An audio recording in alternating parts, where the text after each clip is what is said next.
राष्ट्र सर्वप्रथम राष्ट्र सर्वप्रथम राष्ट्र सर्वप्रथम राष्ट्र सर्वप्रथम। प्रधानमंत्री नरेंद्र मोदी ने उत्तराखंड ग्लोबल इन्वेस्टर समिट 2023 का उद्घाटन किया। साथ ही 44,000 करोड़ रुपए के प्रोजेक्ट्स की आधारशिला रखी।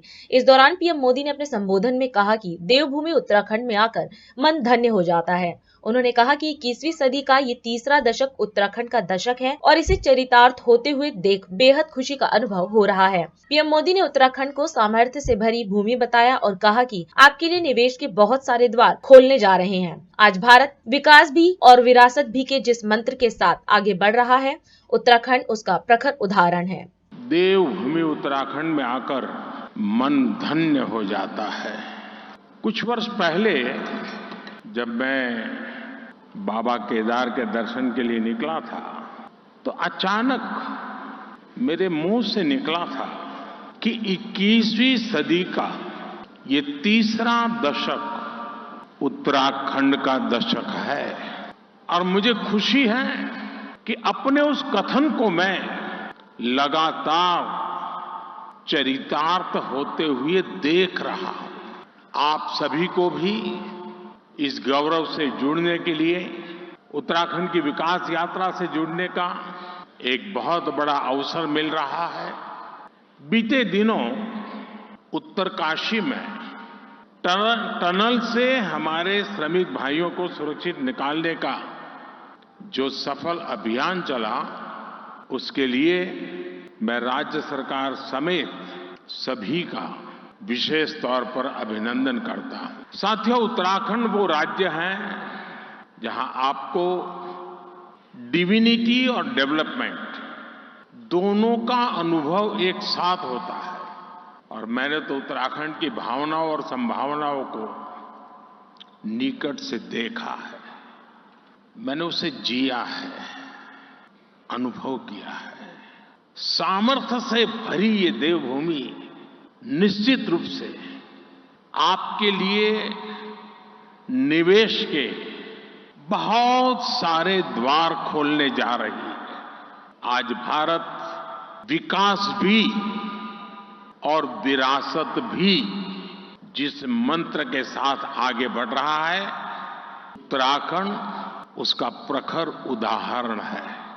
साथियों, आप सभी बिजनेस की दुनिया के दिग्गज हैं और जो बिजनेस की दुनिया के लोग रहते हैं वो जरा अपने काम का स्वॉट एनालिसिस करते हैं। आपकी कंपनी की ताकत क्या है, कमजोरी क्या है, अवसर क्या है, चुनौतियां क्या है, और आप उसका आकलन कर करके अपनी आगे की रणनीति बनाते हैं। एक राष्ट्र के रूप में आज हम भारत को लेकर ऐसी ही स्वॉट एनालिसिस करें तो क्या पाते हैं? हमें चारों तरफ aspirations, hope, self confidence, innovation और अपॉर्चुनिटी ही दिखेगी। आपको आज देश में पॉलिसी ड्रिवन गवर्नेंस दिखेगी। आपको आज पॉलिटिकल स्टेबिलिटी के लिए देशवासियों का मजबूत आग्रह दिखेगा।